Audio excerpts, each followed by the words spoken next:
नमस्कार, आईएनएस 24/7 के खास कार्यक्रम वोटर बोल रहा है में आपका स्वागत है। मैं हूं गौरव शर्मा। लोकसभा चुनाव की रणभेरी बज चुकी है, प्रत्याशी मैदान में उतर चुके हैं। राजधानी रायपुर की सीट प्रदेश की सबसे हाई प्रोफाइल सीट में से एक है। यहां से भारतीय जनता पार्टी ने इस बार कद्दावर नेता और शिक्षा मंत्री बृजमोहन अग्रवाल को चुनाव मैदान में उतारा है, जबकि कांग्रेस ने राष्ट्रीय सचिव विकास उपाध्याय पर दांव लगाया है। राजधानी रायपुर की सीट पर पिछले 8 बार से भारतीय जनता पार्टी का कब्जा है। यहां पर कांग्रेस चुनाव नहीं जीत सकी है। इस बार क्या होगा, क्या समीकरण है, क्या गणित है, क्या चुनावी मुद्दे हैं, इस पर देखिए रिपोर्ट।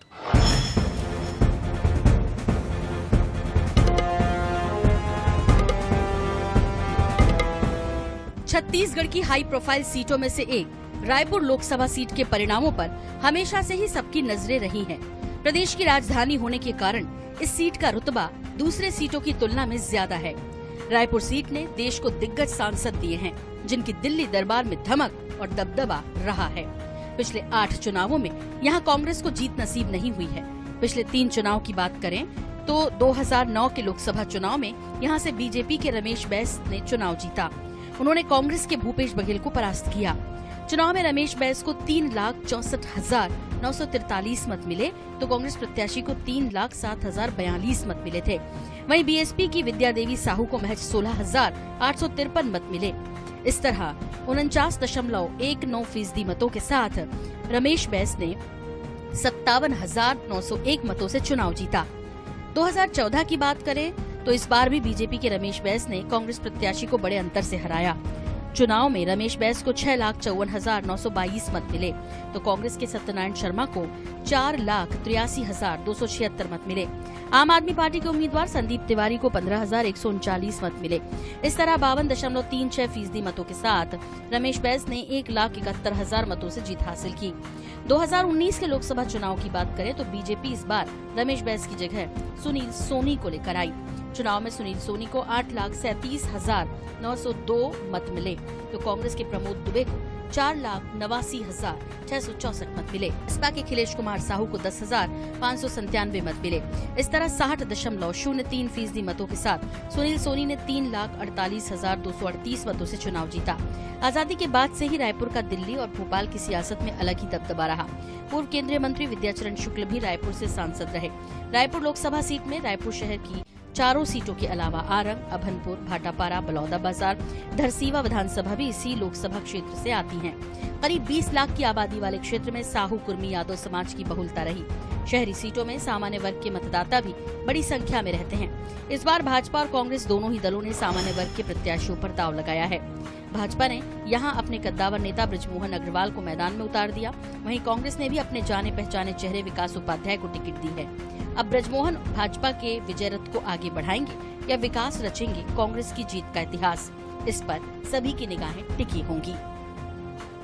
लोकसभा चुनाव को लेकर क्या बोलते हैं मतदाता, क्या है उनकी सोच, क्या है उनके मुद्दे, इस बात को जानने के लिए हम आ पहुंचे हैं राजधानी के मरीन ड्राइव में, जहां पर लोग भी मौजूद हैं। उनसे जानने की कोशिश करेंगे कि मतदाताओं के मन में क्या है, कौन से मुद्दे को देखकर वो वोट देंगे, किस तरह से अपने सांसद की से अपेक्षाएं हैं और क्या पिछले 5 सालों में उनके सांसद उनकी अपेक्षाओं पर खरे उतरे। तो आज हम जानने की कोशिश करेंगे क्या बोल रहा है वोटर। हमारे साथ यहाँ पर देखा जा सकता है कुछ वोटर्स भी यहाँ पर मतदाता जो है वो मॉर्निंग वॉक के लिए जरूर पहुंचे। एक मिनट, ये बताइए कि लोकसभा चुनाव का आगाज हो चुका है, कैसा सांसद चाहते हैं? सांसद अच्छा हो, जो काबिल हो, कुछ कर सके। क्या करवाना चाहते हैं सांसद? लोगों की जो समस्या है, जो भी प्रॉब्लम है, उनको ठीक करना चाहिए। अच्छा, अभी किसकी संभावना ज्यादा दिख रही है? अभी बीजेपी रायपुर में तो बीजेपी है। अच्छा, यहाँ पर बृजमोहन के चेहरे को लोग देखकर वोट देंगे कि मोदी के चेहरे को? नहीं, बृजमोहन को मोदी है ना, मोदी को तो है ही, उनके भी कुछ देंगे वोट, और कुछ बृजमोहन भी फेमस है वैसे।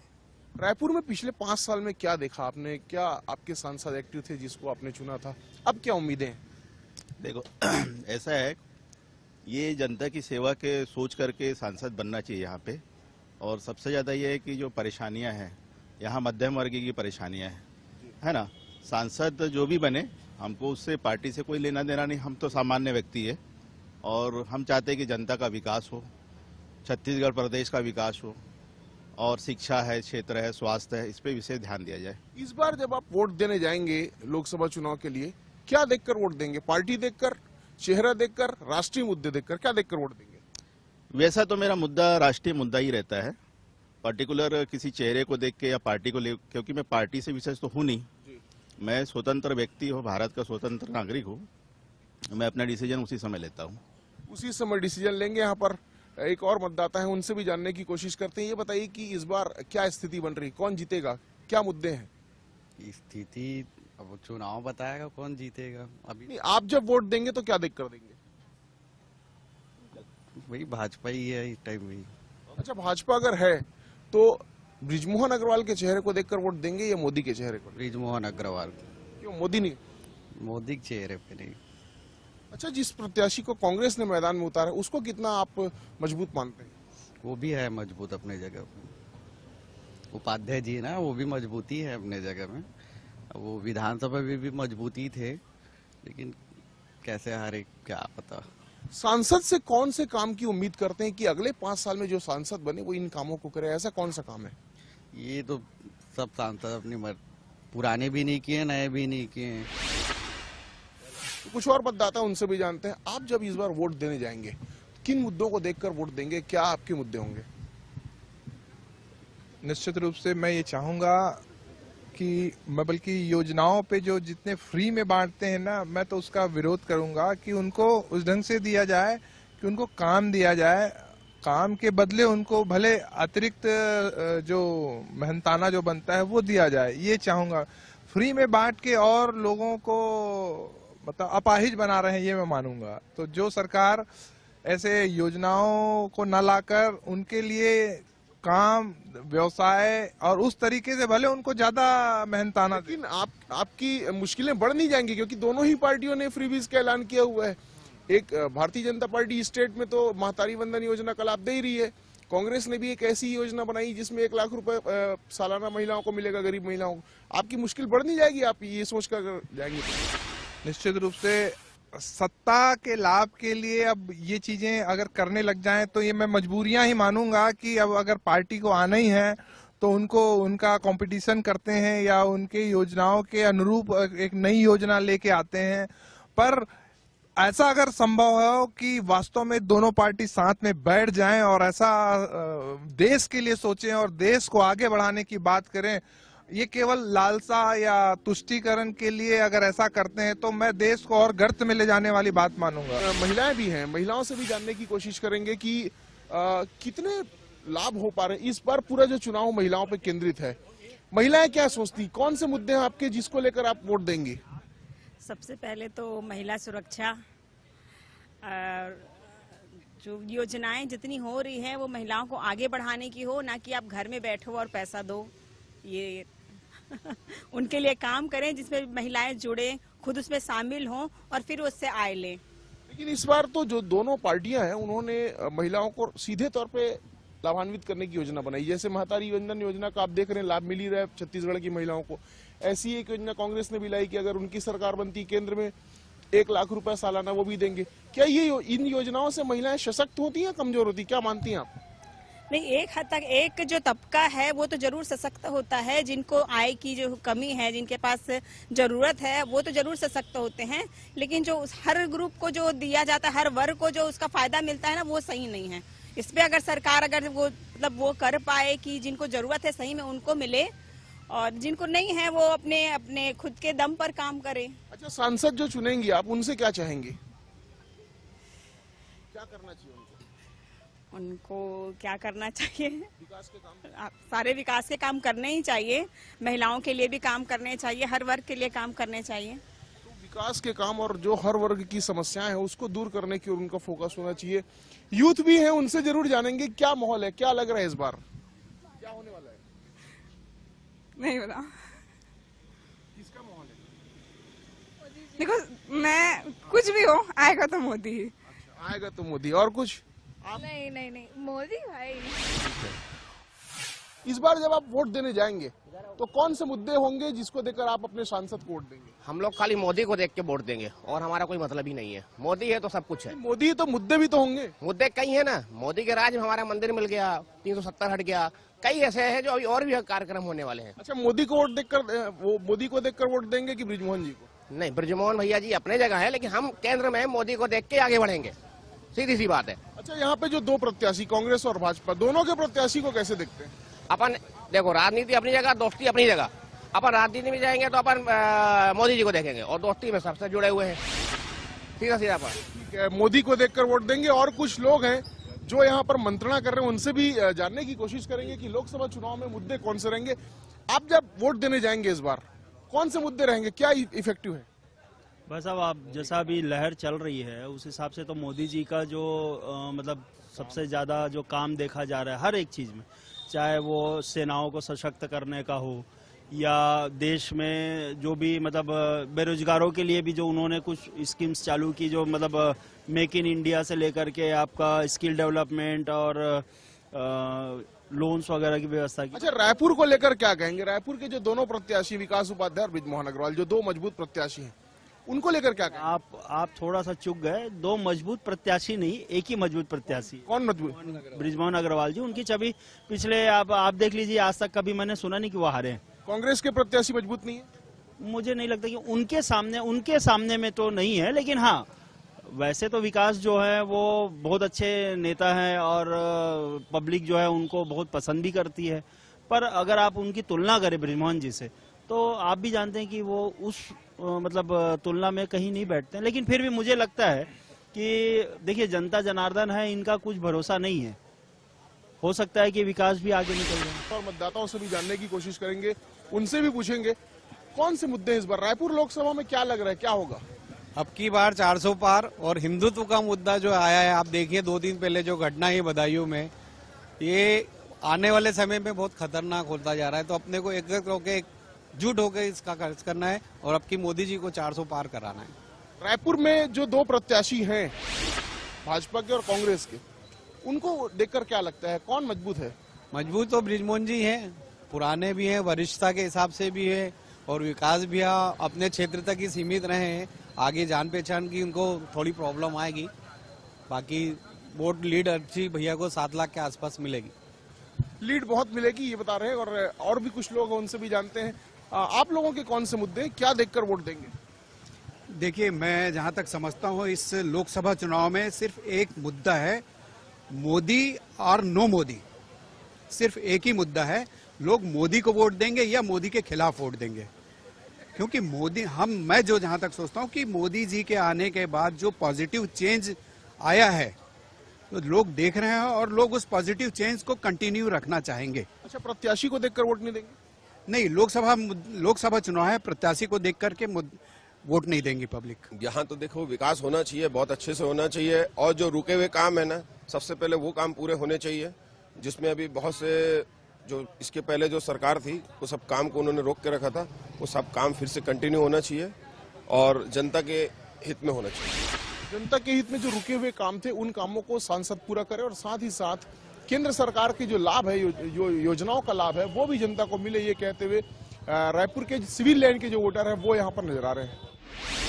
किसी भी राष्ट्र के निर्माण में युवाओं की बड़ी भूमिका होती है। देश के चुनाव को लेकर युवा क्या सोचता है, उनके मन में क्या है, ये जानने के लिए हम आप पहुंचे हैं पंडित रविशंकर शुक्ल विश्वविद्यालय, जहां पर हमारे साथ कुछ युवा भी हैं। उनसे जरूर जानने की कोशिश करेंगे कि उनके कौन से मुद्दे हैं, उनकी कौन से बात है, कौन से ऐसे विषय हैं जिसको देखकर वो वोट देने जा रहे हैं। आप लोग वोट देने जब जाएंगे तो कौन कौन से ऐसे मुद्दे होंगे जिसको देखकर वोट देंगे, क्योंकि यूथ जो तय करता है उससे राष्ट्र पे असर पड़ता है। ऐसा है कि जैसे जॉब निकलती, सबसे ज़्यादा ज़रूरी है कि युवा लोगों को जॉब की आवश्यकता होती है, क्योंकि अब उनका समय है कि जॉब करे, आगे बढ़े। वो तो पढ़ाई तो सब बच्चे कर रहे हैं कि पर जॉब नहीं निकल रही है, और जॉब निकल भी रही है तो ऐसा है कि आज निकल रही है, 3 साल बाद उसका पेपर हो रहा है और उसके 2 साल बाद टाइम बॉन्ड होना चाहिए। हाँ, टाइम बाउंडेशन होना चाहिए। जैसे कि अगर सेंट्रल का है तो 3 महीने का प्रिपरेशन टाइम, एग्जाम ले और फिर 3 महीने के अंदर ज्वाइनिंग हो जाए, उस हिसाब से। अच्छा, पेपर लीक अभी कई प्रदेशों में सामने आ रही है। पेपर लीक से बचने के लिए क्या करना चाहिए? क्या मानते हैं कि पेपर लीक से युवाओं का भविष्य में असर पड़ता है? हाँ, ये बात तो सही है। जैसे जो बच्चे लोग अगर से साल भर प्रिपरेशन कर रहे किसी भी एग्जाम का, तो अगर पेपर लीक हो जाता है तो उनकी प्रिपरेशन वेस्ट चले जाती है। कि हाँ, जिसने नहीं पढ़ाई किया वो उसका सिलेक्शन हो गया, और जिसने साल भर पढ़ाई किया तो वो तो रह जाता है, और फिर से तैयारी करने के लिए उसको पूरा मोटिवेशन चाहिए सर। हाँ, ये तो है कि मतलब जरूरी है, अगर आप पेपर बनवा रहे हैं तो उसको सुरक्षा इतनी अच्छी रखें कि किसी को भी नहीं पता चल सके कि कैसा पेपर है। रोजगार कितना बड़ा मुद्दा है युवाओं के लिए। देश का जो चुनाव है उसमें रोजगार पे क्या वोट देंगे युवा, क्या मानते हैं? बिल्कुल सर, आज के समय में सबसे बड़ी जो समस्या है रोजगार का ही समस्या है। जैसे कि मैं फिजिकल एजुकेशन से हूं, तो फिजिकल एजुकेशन में हमारे पास सबसे बड़ी समस्या आती है कि बच्चे मेडल नहीं ला रहे हैं। अगर हम राष्ट्रीय और अंतर्राष्ट्रीय स्तर पर देखें तो छत्तीसगढ़ में मेडल ही नहीं है। क्यों नहीं है? उसका सबसे बड़ा रीजन है कि टीजीटी और पीजीटी लेवल में फिजिकल एजुकेटर को ऐसा प्रमोट ही नहीं कर रहे हैं, ऐसा उनको सामने लाया ही नहीं जा रहा है, जिसके कारण से अभी जो है छत्तीसगढ़ मेडल टैली में पीछे ही रह जा रहा है। अगर फिजिकल एजुकेशन में टीजीटी और पीजीटी की पोस्ट निकालती है गवर्नमेंट, या फिर इसमें अच्छे और जो कोचेस है उनकी भर्ती कराती है, तो ऑब्वियसली आने वाले समय में छत्तीसगढ़ को खेल के क्षेत्र में और आगे देखा जा सकता है। रोजगार कितना बड़ा मुद्दा है, पेपर लीक एक बहुत बड़ा मुद्दा बना हुआ है देश में। यूथ क्या चाहता है और कौन कौन से मुद्दे जिस पर आप चाहते हैं कि आपका सांसद या केंद्र की सरकार काम करे? चूंकि ये केंद्र का चुनाव है तो सबसे पहले तो केंद्र बहुत डिपेंड करता है कि स्टेट गवर्नमेंट को कितना सपोर्ट करता है जॉब से रिलेटेड। अगर केंद्र चाहे स्टेट गवर्नमेंट अपना वैकेंसी निकालता है सेंट्रल गवर्नमेंट से रिलेटेड, तो वो फिर युवा जो है वो सामने आएंगे जॉब से रिलेटेड। तो चुनावी मुद्दे में जो रोजगार है वो बहुत ज़्यादा इम्पोर्टेंट करेगा। अगर सरकार पहले भी घोषणा कर चुकी है कि हम इतने पदों पर अभी भर्ती कराएंगे, स्टेट गवर्नमेंट की जो सरकार है उस भर्ती पर अब ये देखना है कि भर्ती होता है या नहीं होता है, क्या फिर ये चुनावी मुद्दे के कारण हो रहे हैं। अच्छा, ये बताओ कि ये आप जो बोल रहे हैं रोजगार का विषय है, ये क्या वाकई दोनों पार्टी जो प्रमुख पार्टियां दोनों छत्तीसगढ़ की या देश की, क्या उनके घोषणा पत्र में, उनके बातों में, उनके वादों में कुछ यूथ का महत्व दिख रहा है? हाँ, जैसे कि पहले भी घोषणा की हुई है बीजेपी सरकार ने कि हम इतने पदों में भर्ती करेंगे, वो चाहे स्कूल शिक्षा हो चाहे उच्च शिक्षा हो। तो इसमें रोजगार के बारे में उल्लेख किया गया है। बस ये देखना है कि अब ये जो घोषणा की गई है उसका दिन कितने दिनों में कंप्लीट होता है। तो कहीं ये चुनावी मुद्दे के कारण टाइम बॉन्ड नहीं होना चाहिए। टाइम बॉन्ड नहीं होना चाहिए। जैसे कि घोषणा की है तो इनका समय पर एग्जाम लिया जाना चाहिए और समय पर इसकी जल्द से जल्द भर्ती प्रक्रिया की जाए। समयबद्ध तरीके से काम 6 महीने के अंदर, साल भर के अंदर हो जाना चाहिए। जी जी, बिल्कुल ऐसा ही है कि जो समय निश्चित किया गया है उस समय पे भर्ती हो जानी चाहिए। हर चीज के मुद्दा है। अभी फिर हाल तो मुद्दा भाई आवास के नहीं, हमारा घर नहीं रहेगा। महंगाई तो है ही, महंगाई भी सस्ता होना चाहिए। मजदूर के लिए है ही नहीं है। 200-250 रुपया लेबर के का खाई का कमाई। 40 रुपया चावल है। अब वो मत की बात कौन ऐसे है जिन तुम्हारा समस्या समाधान कर दी? अरे जिंदगी में कोई समस्या हल नहीं कर सके, कोई सरकार बने। मैं ये कहना चाहता हूँ भाजपा या कांग्रेस कोई हल नहीं कर सकता, क्योंकि हम लोग मेहनत करेंगे उसी का खाएंगे, है कि नहीं। आवास के लिए बोला जाए तो आवास के लिए हम लोग को कोई फायदा नहीं मिल रहा है, यही कहना चाहता हूँ। महंगाई में भी कोई वो नहीं है, खा रहे तभी तो जी रहे भैया। हाँ, हम लोग कम से कम रोजगार मिलना चाहिए, ये कहना चाहता। वोटर बोल रहे कार्यक्रम के तहत हमने रायपुर लोकसभा क्षेत्र के जनता से हर वर्ग से उनकी समस्याओं को, उनके मुद्दों को जानने की कोशिश की। इस वक्त हमारे साथ रायपुर लोकसभा के कांग्रेस प्रत्याशी और कांग्रेस के राष्ट्रीय सचिव विकास उपाध्याय भी मौजूद हैं। उनसे भी जानेंगे कि ये जो चुनाव है वो किन मुद्दों पर लड़ रहे हैं, किन मुद्दों को लेकर जनता के बीच जा रहे हैं और कैसा रिस्पॉन्स मिल रहा है। क्या रिस्पॉन्स अब तक घोषित होने के बाद से लेकर अब तक? देखिए, रायपुर लोकसभा के इतिहास को अगर आप देखेंगे तो रायपुर लोकसभा से सिर्फ अगर जनता किसी सांसद को जानती है तो विद्याचरण शुक्ला जी को जानती है। उसके बाद से 8 बार से भारतीय जनता पार्टी के सांसद हैं। कोई ऐसा मील का पत्थर या कोई डेवलपमेंट की ऐसी कोई बड़ी नींव वो रख नहीं पाए। ये 9 विधानसभा इसमें आता है। बड़े दुख की बात है, बहुत वोट, बहुत अंतर आल के वोट से वो चुनाव जीतते हैं। आप पिछले सांसद की अगर बात कर लेंगे, 4.25 लाख वोट से जीते थे। भारतीय जनता पार्टी की सरकार है, वो 400 पार की बात करते हैं। उनका वेब की बात करते हैं कि हमारी वेब है, महतारी बंधन योजना है, सरकार उन लोगों ने बना दी। फिर जो एक सांसद जो 4.25 लाख वोट से जीता था, आखिर उसकी टिकट को बदलने की आवश्यकता पड़ कैसे गई? उनकी टिकट क्यों बदल गई? उनकी टिकट को क्यों काट दी गई? आज स्थिति इस प्रकार की है कि उनकी टिकट काटने का कारण क्या है? तो आज सबसे बड़ा मामला इस रायपुर लोकसभा के लिए कोई भी ऐसा काम जो सांसद बता सके। विद्याचरण शुक्ला जी सांसद थे, यहाँ अलग अलग ट्रेन का स्टॉपेज कराया, बड़ी बड़ी ट्रेनों को नया चालू कराने का काम किया। भारतीय जनता पार्टी के सांसद तो सभा में एक शब्द वो नहीं कहते। क्यों जरूरत पड़ गई भारतीय जनता पार्टी के प्रत्याशी को चेंज करने की? महंगाई, बेरोजगारी, किसान, इस तमाम ऐसे मामले हैं जो जनता आज कहीं ना कहीं भारतीय जनता पार्टी के झूठे बहकावे में आ चुकी है। और मैं समझता हूं जनता इस चीज को मान चुकी है, पछता रही है कि हमने उनकी सरकार बनाई। जनता भाजपा को ना चुनकर आपको चुने, वो भी मोदी लहर में। देखिए, जनता ने झूठ बोलकर आप एक बार चुनाव जीत सकते हैं, झूठ बोलकर 2 बार जीत सकते हैं, लेकिन झूठ बोलकर बार-बार आप सफल नहीं हो पाएंगे। भारतीय जनता पार्टी की सरकार केंद्र में है, राज्य में है, हमेशा नया झूठ बोलकर वो सत्ता में आते हैं। जो लोग प्रभारी बनाए जाते हैं चुनाव के समय, ओम माथुर जी प्रभारी थे, अभी ओम माथुर जी चुनाव जीतने के 3 महीने हो गए, एक बार दिख नहीं रहे, क्योंकि उन्होंने झूठ परोस दिया। अब कोई दूसरा भारतीय जनता पार्टी का नेता आएगा, कोई दूसरी झूठ को परोसने का प्रयास करेगा। हम जनता के सेवक के रूप में कांग्रेस पार्टी काम करती है, जनता के बीच में रहते हैं, और मैं समझता हूं कि उसी का फायदा इस चुनाव में हम लोगों को मिलेगा। मेरा अंतिम सवाल इस बात को लेकर है कि अब अगर आप सांसद बनते हैं, आपको जनता अवसर देती है, तो क्या प्राथमिकताएं होंगी आपकी? देखिए, मैंने पहले भी कहा, जिस चीज से जनता आज परेशान है, महंगाई, बेरोजगारी, अराजकता, ये तमाम वो चीजें, किसान परेशान है, और कांग्रेस पार्टी ने गारंटी की भी बात की है। कांग्रेस पार्टी की गारंटी मतलब राशन कार्ड, कांग्रेस पार्टी की गारंटी मतलब एम्स अस्पताल, कांग्रेस पार्टी की गारंटी मतलब एयरपोर्ट, कल कारखाने, बस स्टैंड, रेलवे स्टेशन, और right to education, right to food, MNREGA जैसी बड़ी बड़ी चीजों की गारंटी कांग्रेस पार्टी ने दी थी। अभी कांग्रेस पार्टी की सरकार देश में भी नहीं है, राज्य में भी नहीं है, लेकिन हमारी गारंटी है। उसी प्रकार से 1 लाख रुपया सालाना महिला बहनों को गारंटी के साथ देने का वादा किया है, उनकी आर्थिक स्थिति को सुधारने के लिए, उनको संबल बनाने के लिए। मतलब 1 लाख रुपया सालाना मतलब 8,500 रुपया महीना उन महिला बहनों को मिलेगा घर में। 1 लाख युवा साथियों को देने का वादा किया जो पढ़े लिखे हैं, जिनको अलग अलग स्कॉलरशिप के माध्यम से, उनके हॉस्टल पढ़ाई के पैसे के माध्यम से उनको पैसे देने का वादा किया है। मनरेगा जैसी गारंटी को जो रूरल बेल्ट में हम करते थे, उसको अर्बन एरिया में भी जो यहाँ के मजदूर हैं उनको गारंटी के साथ काम देने का फैसला कांग्रेस पार्टी ने लिया है। नारी न्याय, किसान न्याय, युवा न्याय, मजदूर न्याय की बात कांग्रेस पार्टी कर रही है, और मैं समझता हूँ न्याय की बात करेगी, जनता के लिए न्याय होगा तो हम जीतेंगे। सभी वर्गों का समर्थन भी मिल रहा है, और इसी सभी वर्गों के समर्थन को लेकर जनता के बीच जा रहे हैं। और अगर उनकी सरकार बनती है, अगर वे सांसद बनते हैं, तो कहीं ना कहीं जो गारंटी दी गई है कांग्रेस की ओर से, उसे जनता को के बीच में लेकर साकार करने की कोशिश करेंगे। और साथ ही साथ जनता का रिस्पांस मिलते हुए भी उन्हें नजर आ रहा है, ये कहते हुए विकास उपाध्याय नजर आ रहे हैं। रायपुर लोकसभा की जनता से हमने बातचीत की। अब हमारे साथ रायपुर से भारतीय जनता पार्टी के प्रत्याशी और शिक्षा मंत्री बृजमोहन अग्रवाल जी हैं। कैसा रिस्पांस मिल रहा है आपको जब आप जनता के बीच जा रहे बतौर प्रत्याशी लोकसभा? कैसा रिस्पांस मिल रहा है? बहुत अच्छा रिस्पांस मिल रहा है।